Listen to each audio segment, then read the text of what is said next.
ఓయ్ దసరా హాలిడేస్ వచ్చినాయి కదా, మరి నీ ఇంటికి ఎప్పుడు పోతున్నావు? పోతా కానీ పోయినసారి పోయినప్పుడే ఇల్లంతా పబ్బు చేసినావు. ఈసారి మాత్రం ఏమైనా కావాలి, నీ బొక్కలు ఇరుగుతాయి. తెచ్చి గట్ల ఎందుకు చేస్తా? ఈసారి గట్ల అసలు ఏం జరగదు తెలుసా.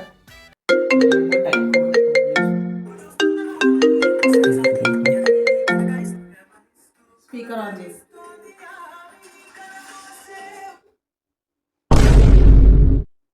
మాట్లాడు.